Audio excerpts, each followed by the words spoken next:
Tonight, the Nolan Wells investigation into the death of a shining star, Nolan Wells, has an altercation witness emerged. A witness that claims she saw an altercation at Horn Island. Good evening. I'm Nancy Grace. This is Crime Stories. I want to thank you for being with us.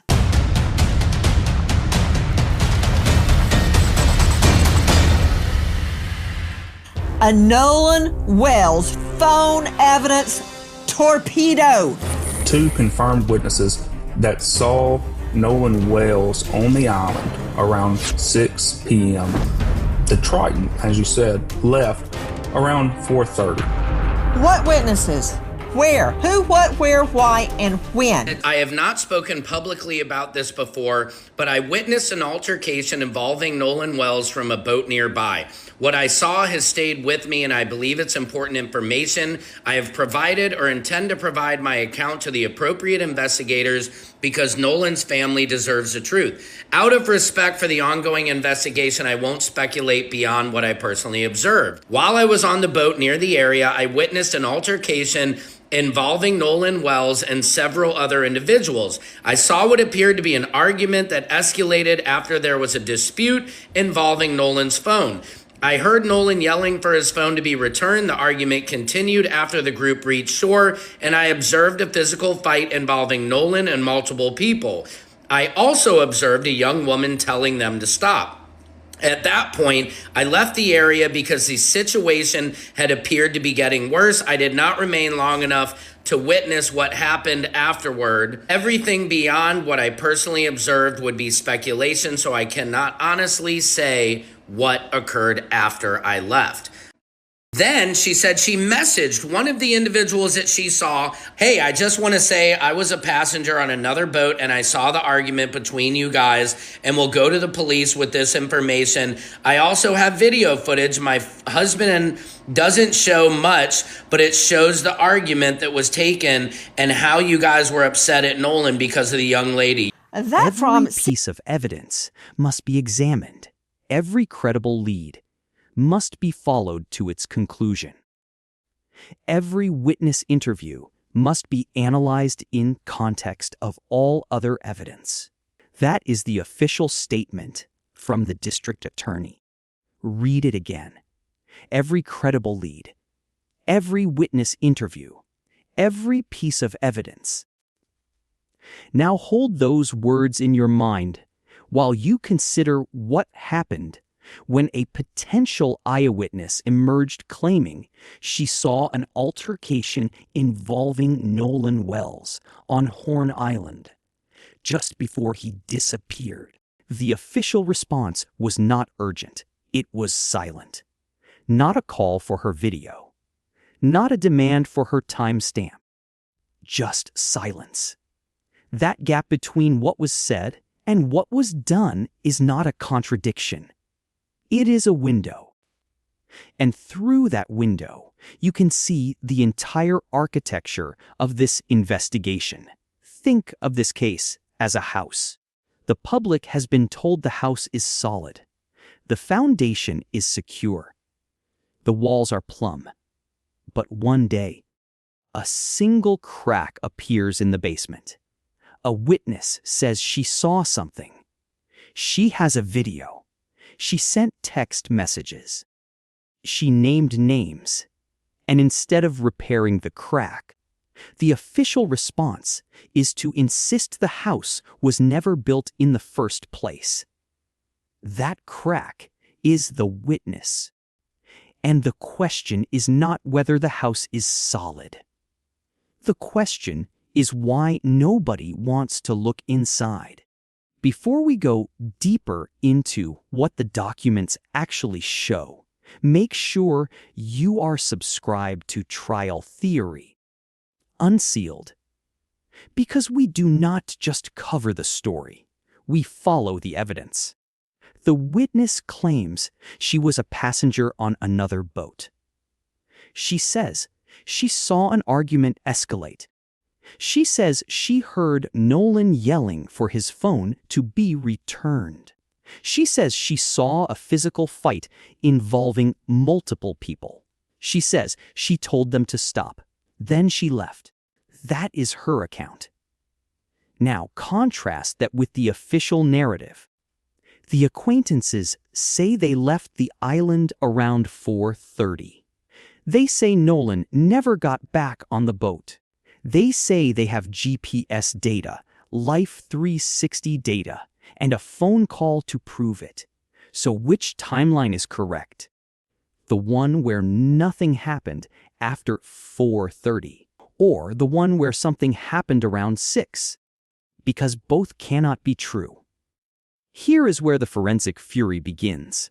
Officer Tatum, who has publicly interviewed the acquaintances and vouched for their credibility, dismissed the witness account as insignificant. His reasoning was simple. The altercation she described does not prove how Nolan drowned. It does not prove how he got in the water. It does not prove he did not come home. That is an interesting standard. It demands that a single witness solve the entire case before her testimony is considered relevant. But investigations do not work that way. You do not discard a puzzle piece because it does not show you the whole picture. You place it next to the other pieces and see if it fits. Straight out to veteran trial lawyer, defense attorney Philip Dubay joining me. He is joining us out of LA, formerly in the public defender's office. They try a ton of cases. Philip, first of all, has she turned it into police? She said she was. If she hasn't, I give her no credibility at all. Look, I want this to be true. Why? Because I want the video. I want to see the timestamp on the video. I want to see, was he still on Horn Island at 4:30 when his acquaintances on the Triton boat left? I want that video. And if she hasn't brought this forward to LE, law enforcement, then it means nothing to me. I mean, if I know a young man turns up dead in the water, and I know there's a controversy surrounding this, I mean, we know she knows that because she's gone online and posted it, then why not hand it over to police? Agreed. And it should go to the grand jury for part of their investigation. But I got to tell you, if I were cross-examining her, should this even go to trial, the first question I'd ask her on that 4th of July, what she had been drinking. Before that video got activated, everybody would want to put him up. Drinking and smoking. You know how many people were partying? Okay, man. Have you lost your mind? You defend criminal cases. I bet everybody you put on the stand has either been high, drunk, or worse during the altercation. Well, every witness is not a nun, a priest, or a virgin. Everybody on Horn Island was drinking, man. What are you talking about? I don't care if she took a drink. I want the video. You want the truth is what you want. You want the truth. And let's and that would be the video. Yeah. The moral refrain here is simple. Follow the evidence. Say it with me. Follow the evidence. Because when you do, the timeline becomes the battleground. The witness account places Nolan alive on Horn Island after the acquaintances had already left. That means the window between the last confirmed sighting and his death just expanded. And in that expanded window, the entire official narrative begins to sag. Joining me is Brandon Tatum, former police officer, Tucson, now star of The Officer Tatum on YouTube, who famously has interviewed the acquaintances who all say they had nothing to do with it. Let's just put that out there. He's interviewed them extensively. I want to talk about not what you want to talk about, Brandon Tatum, which is they had nothing to do with this because I met them and I believe them. So noted. Can we talk about a potential witness to an altercation? And she seems to suggest it was over Katie. Why? Don't know what the altercation was. Maybe it was, hey, leave her alone and get on the boat. Or leave her alone, she's my girlfriend. Or it could be anything. But if there is a witness placing Nolan seemingly in the water, I can't tell that, but having an argument with another person, a partier at Horn Island, that is significant. It could prove or disprove your friend's timeline. Well, Nancy, I think that it's a big obstacle to climb here because I've never heard of this altercation whatsoever. Nobody that I've talked to have alluded that this altercation was real. And also Katie, whom I saw her text messages, she didn't even say this altercation occurred. What I will say is that if I was an investigator in this investigation, I want to hear that. I want to be able to compare that information to other things that we may have or other witness statements. But I don't think it's significant because it doesn't show if Nolan Wells was actually killed in that altercation. She's claiming that there was an altercation between him arguing with somebody else. There was a potential fight, but that doesn't get me to how did he drown? How did he get in the water? And how did he not recover and come home to his family? So I would take that into consideration. I would compare that to the other interviews that I've done, but I don't think it's significant whatsoever. However, I would be incredibly skeptical because there's no other statements that I've heard from anybody. Now consider the boat discrepancy. The MDMR report lists the searched vessel as a tied craft. But witnesses say the boat Nolan was known to use was a tied line. Those are two different manufacturers, two different hull designs, two different GPS systems. It is the difference between searching for a Ford and a Chevrolet. If the wrong boat was searched, then whatever was found on that boat has no evidentiary bearing on what happened to Nolan. That is not speculation. That is documentation. The report is public. The discrepancy is in writing. And tonight, more rumblings that the wrong boat was searched.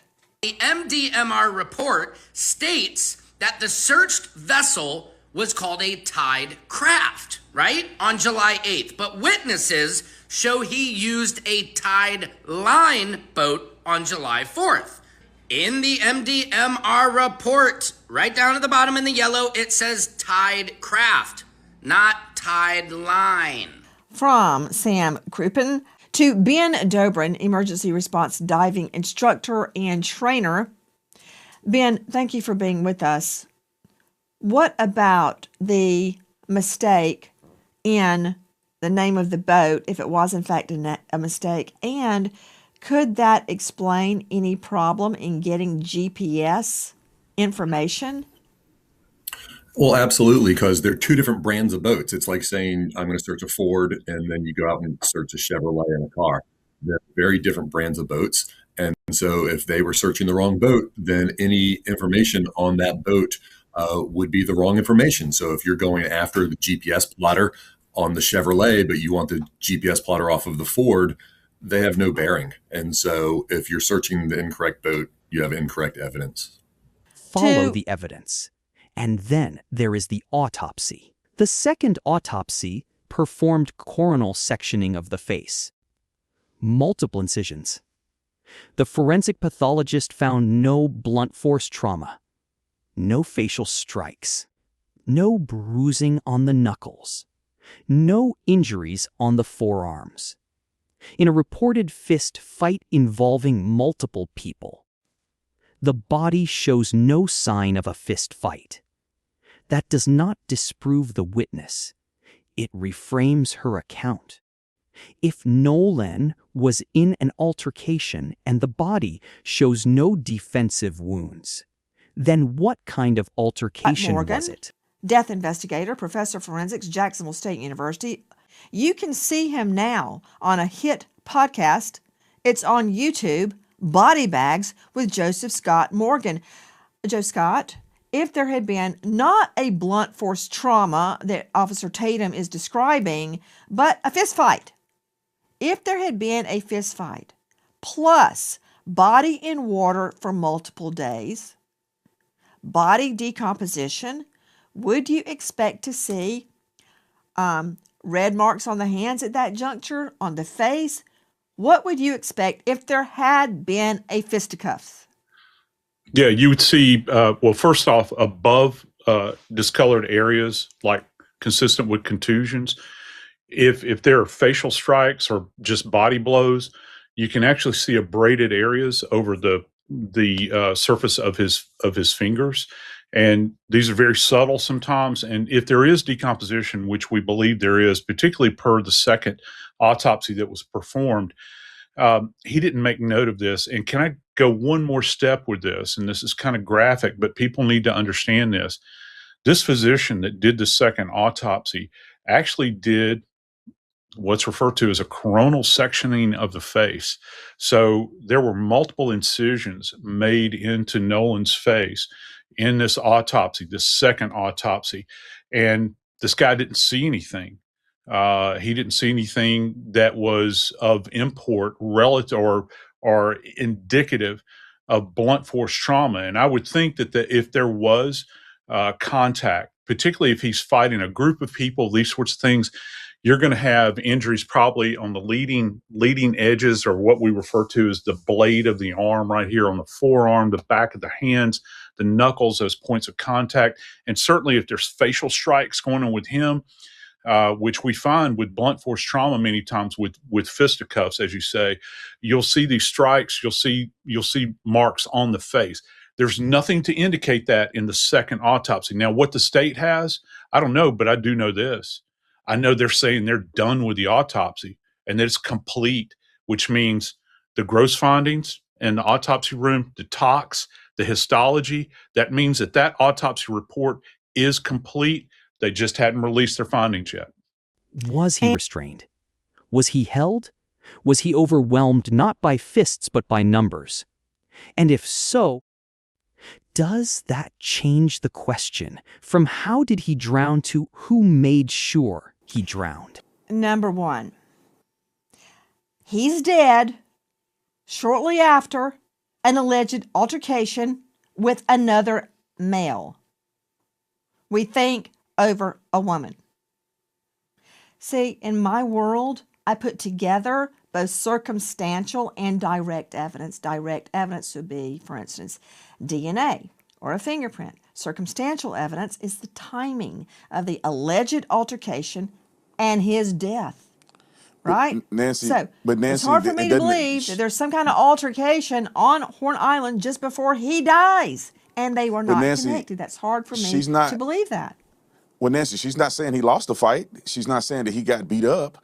If you look at the autopsy, there's no clear signs of blunt force trauma to his face or any of the vital areas that could kill him. So it doesn't appear that there's any indication that he lost a fight, that there was enough trauma in this particular fight that would lead to his death. And when you look at the autopsy, there is no blunt force trauma to his face.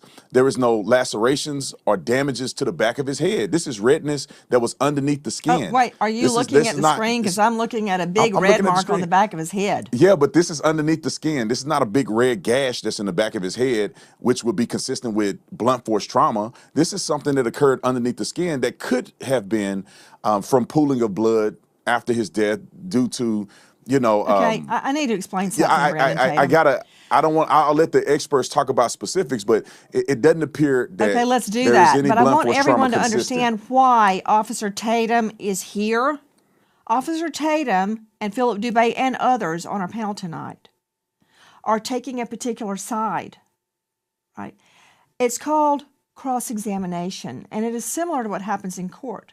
A theory emerges, a line of questioning emerges, and the other side tests it with fire under cross-examination.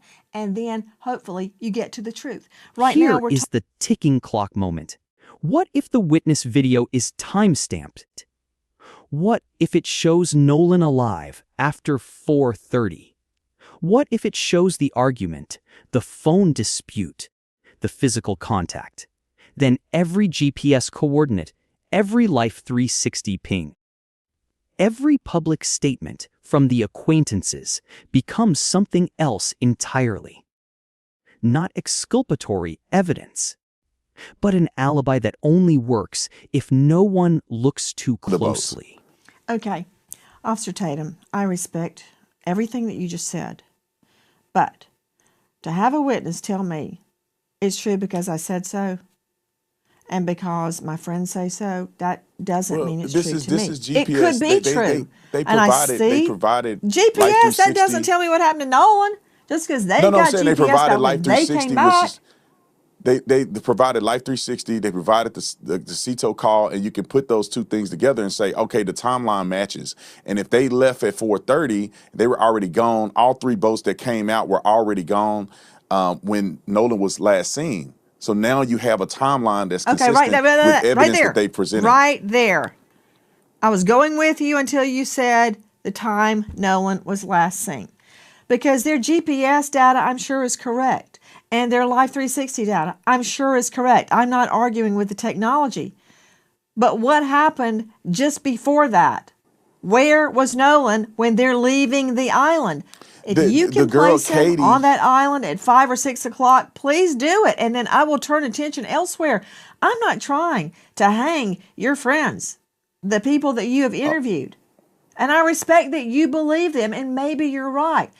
If he can be placed on that island at 5 or 6 o'clock, then they're in the clear. But I want to know who's placing them there, him there, and how.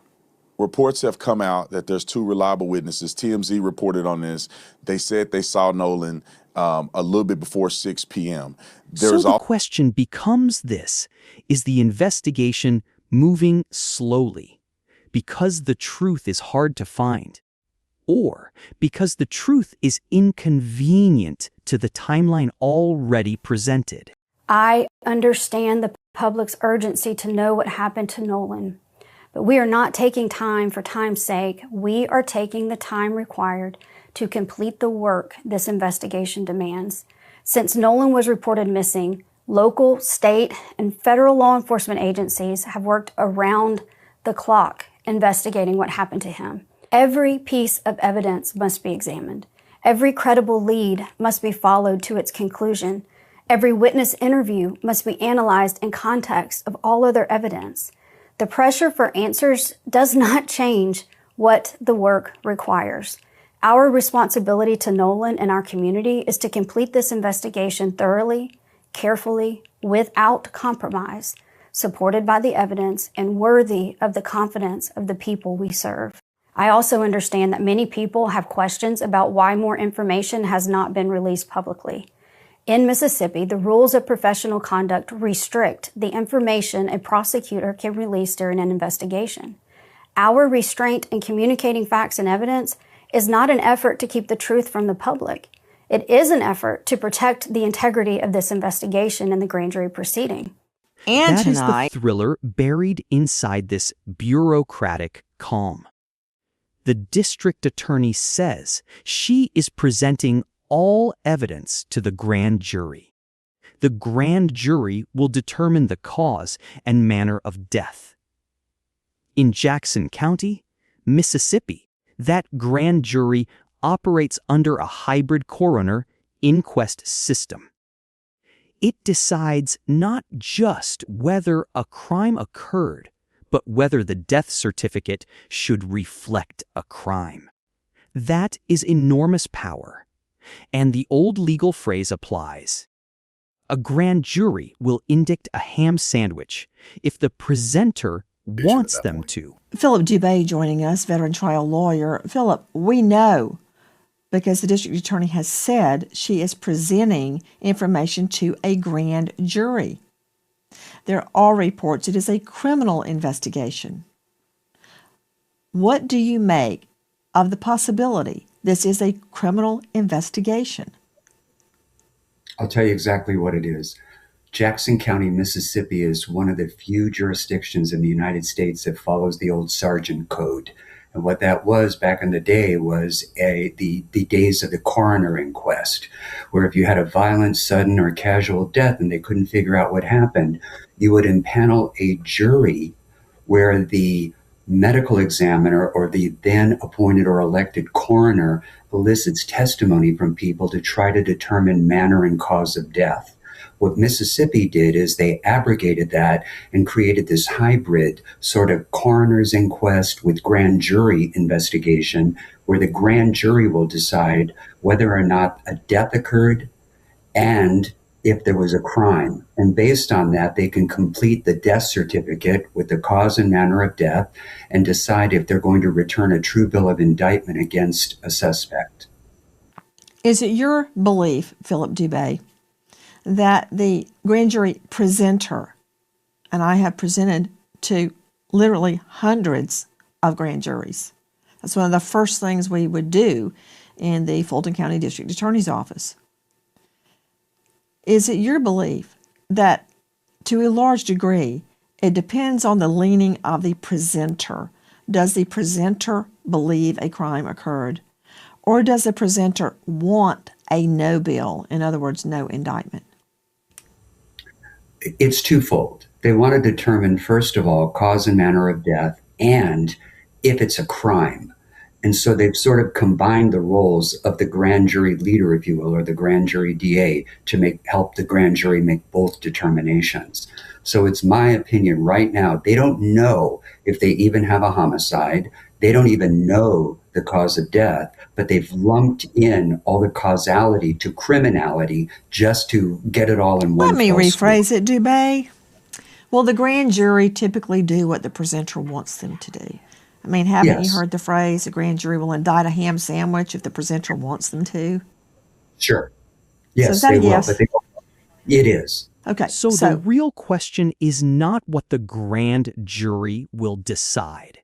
The real question is what the presenter wants them to decide. And that decision is being shaped right now by which evidence is collected, which witnesses are called, and which timelines are treated as sacred. Follow the evidence. That is the second time I have said it. And here is why it matters. The witness says she sent a text message to one of the individuals involved. She told them she saw the argument. She told them she had video footage. She told them she would go to the police. That text message either exists or it does not. If it exists, then the recipient knew about the altercation long before the public did. And if the recipient knew, then their public statements denying any altercation become something far more serious. Not a disagreement, a concealment. I've cross-examined a lot of witnesses, and I cross-examined them exactly on that. How far away were you? Did you know the target? Were you familiar with them? Was your vision obstructed by anything? Were you wearing glasses? Were you wearing sunglasses? What time of the day? I mean, I could go on and on and on. But unless you have a nun, a priest, or a virgin on the stand, or maybe Angel Gabriel might come down and testify, you have to take your witness as you find them. And I'm sure you've had a lot of drunk witnesses in Tucson, to everything from a bar fight to a murder to a dope deal. Look, I'd say a good 50% of witnesses were drunk at one time or the other. That doesn't mean they didn't see what they saw. Well, from a law enforcement perspective, this is not cross-examination on the stand. This is us, what I would deal with a witness is right on the scene. And I'm not too concerned of whether the person is drunk or not. I'm not going to test their blood alcohol level on the scene. I want to know specifically, what did you see? What are the identifying markers that you have to say that this is Nolan? If the person can describe them, maybe we'll do a show up. If we have like a video or a picture or something, we can show them and say, hey, does this match the person you think that was here? Then we'll have a good perspective. But there is a challenge here, because you do have to identify him. You can't just say it was a black man out there with curly hair and I think it was Nolan. You're going to have some clear identifying markers that this is Nolan, and then you have to identify the people he was fighting with and the girl. And I think this person is going to have a big challenge. I saw this text message. We reached out to the girl on her social media. She never responded to us.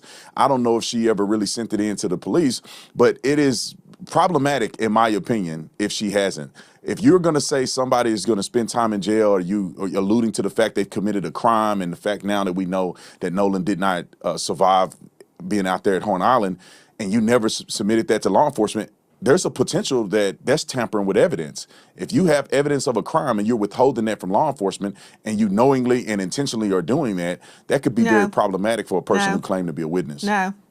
That is not emotional. That is evidentiary. Now let me be clear about what this witness does and does not prove. She does not prove Nolan was murdered. She does not prove the acquaintances caused his death. She does not prove anyone held him underwater. But she does prove something the official narrative has not yet absorbed. The timeline is not closed. The story is not settled. And the evidence is not all accounted for. She saw something. She said something. And now the question is whether anyone in power actually wanted to hear it. Morally, it's wrong, but there is no duty under the law that you have to report yourself as a witness, that you have to volunteer information. You can stand on the side of a pool and watch somebody drown and do nothing unless you have a fiduciary capacity, and it's not a crime in our jurisprudence. So nothing is compelling her under the law to come forward. However, interesting, she did post it. She did identify herself. She did say she was going to police, and that would be my first line of cross. Did you take this to the police? And if she said no, all HELL break out in that courtroom. If you have information like this and you don't go to the police, no, Nancy, fur would fly. Fur would fly. You ever seen a dog fight? That's what I mean by that. Fur would fly. So that would be a line of cross-exam. At the end of every investigation, there is a moment when the public is asked to trust the process. But trust is not built on silence. It is built on documents. So here is your assignment. Go find the MDMR report. It is public. Look at the section that names the vessel searched. Read the exact wording. Compare it to the boat Nolan was known to use. Then ask yourself one question. If this were your son, would you accept a report that searched the wrong boat? Would you accept an autopsy that could not find a cause of death? What do you think regarding the boats, not just the Triton, but the other two boats that traveled with it? My question is, where did he go in the water? They got him out of the water, obviously, on July 6th. But my question is, where did he go in the water, and when did he get into the water? Was it a drowning? Bodies behave differently underwater, whether it's a drowning or it was a killing elsewhere. There's a lot of different variables. The body washed up very close to where he was last seen. There's a lot of current in that area. If it was a drowning, people generally sink when they drown. But if you don't drown and you're put in the water, you're more likely to float. And so there's a lot of variables that come into play of where the body was recovered versus where the body went in. And the timeline also, 2 days, if the body had been in the water for 2 days, that does lead to decomposition. The water temperature is around 85 to 88 degrees. That's very warm water, a lot of bacterial growth. And so a lot of different variables in play of where the body went in, where it came out, and the when. Those are my questions. He's an athletic young man. He's very muscular. Muscles sink in the water, fat floats. And so if he drowned, he was probably going to be on the bottom for a while. And if it was 2 days, that makes sense if he drowned and then washed up very close to where he went in. And so to me, that's a big piece of important information is, if he drowned, he was recovered very close to where he was last seen. But what does that prove? If he drowned, And he floated because in warm water, it takes 2 to 3 days for your body to decompose and float. It proves that he drowned, whether it was somebody holding him underwater or him trying to swim somewhere and wasn't a good swimmer. I have no idea. But we haven't gotten the results from the autopsy, and the autopsy is going to tell us a lot. If he drowned, that's an important piece of information. If he did not drown, that's even more important. You have somebody who was found in the water, his body was found in the water and did not drown. That's a very important piece of information. But if he did drown and they found him in the water, that can open up a lot more avenues for investigation at that point. Would you accept a witness account dismissed as insignificant because it did not solve the entire case in one sentence? Follow the evidence. That is the third time I have said it. And if you have made it this far, you already know why. Because the evidence is not hiding. It is waiting. And the only thing standing between the public and the truth is the willingness to look. Tonight, we are trying to confirm or refute claims that Nolan Wells was alive on Horn Island after 5 or even 6 p.m. If you know or think you know anything regarding that matter, Nolan Wells last seen alive, don't just post it online. Call Jackson County Sheriff's 228-769-3063. Repeat, 228-769-3063. There is a $125,000 reward for information leading to the truth of what happened to Nolan Wells. Was there an altercation? Did it break out into a fist fight just before he is killed? Did he drown? What was the true cause of death? If this breakdown helped you see the timeline differently, like this video, share it with someone who needs to see the documents, and subscribe to Trial Theory Unsealed. Turn on notifications because the next filing, the next witness, the next crack in the official story could come at any moment. We will be here. The evidence will be here. The question is whether you will be too.